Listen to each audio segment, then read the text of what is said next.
Andrew Garfield, congratulations on this film. It and you were absolutely brilliant. Oh, thank you so much. That's very kind of you. Before you even knew about the film and the possibility of this film, you got a phone call from one of your friends, and that friend says to you, "Hey, go and get some singing lessons because Lynn's going to ask you to do something." How do you compute after that conversation? I just immediately went and got singing lessons. I didn't think. No, because it's Lin, and he's the best at what he does, and he's stratospheric and elemental talent, and I just love his work so much. And I thought, well, whatever he wants to do, I know it's going to be soulful, I know it's going to be full of heart, and I know it's going to be very challenging. So it was kind of an immediate no-brainer. And then, of course, I he introduces me to Tick Tick Boom and Jonathan Larson, and I ask him how long until he starts shooting. He tells me maybe a year, and I'm like, yeah, I can sing. Yeah, let's do it. And so you turn up, you've had your lessons, and you go to sing in front of all these musical actors. What is going through your head? How are you feeling? It's a strange thing. I know I just have to do it. It's one of those moments where you just have to jump in the deep end and just kind of fully immerse yourself and let go. And it is what it is. And let the chips fall where they may. I'm here. I'm alive. I may as well just chuck it all at the wall and see what happens. And I think that's the best thing that I could have done, because once you get through that first step of initiation, the rest becomes the grind and the work. But yeah, that first moment where you think you're going to die, or think you're going to like explode, combust. But the amazing thing was I was surrounded by these, as you say, incredible thoroughbred musical theater performers.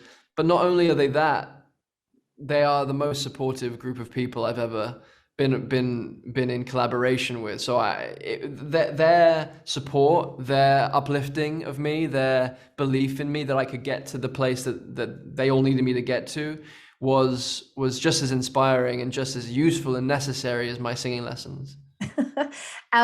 There's so many quotes in this movie and so many questions being asked. The one that keeps getting asked time and time again is, are you letting yourself be led by fear or by love? How do you allow yourself to be led by love when all you're feeling is fear? Yeah, that's the question. How do you deprogram? How do you disentangle? How do you get out of that habit? Because it's a defense mechanism, right? And it's the thing that keeps us from being here. It's the thing that keeps us from being alive and fully present and fully embodied. And John knew that. He struggled with it. It was a real struggle for him.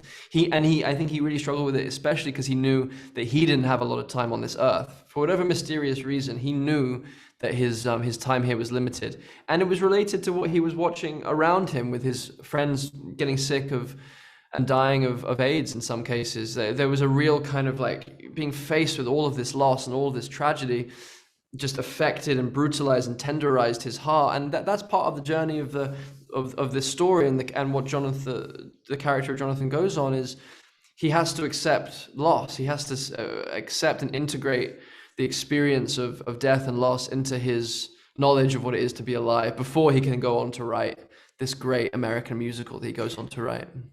Jonathan was an amazing man, so creative. What part of him lives on in you? Because when you're so involved in a project like this, I'm sure you take a piece of him with you. Oh, I want to take all of him. But I think that's one of the great things about that we got to try to honor him and keep his legacy alive, and keep the ripples that he's made through his music and his work alive in the world, because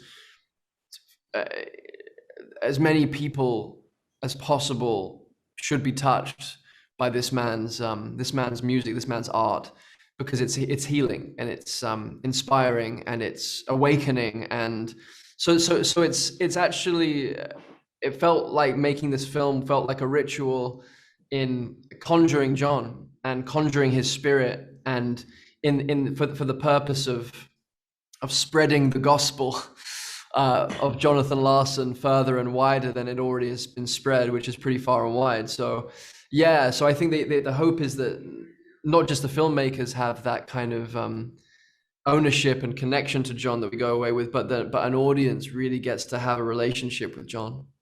Well, that's why I love that this is on Netflix, because it is open to so many people. Thank you so much for this film. Absolutely loved it. Thank you so much.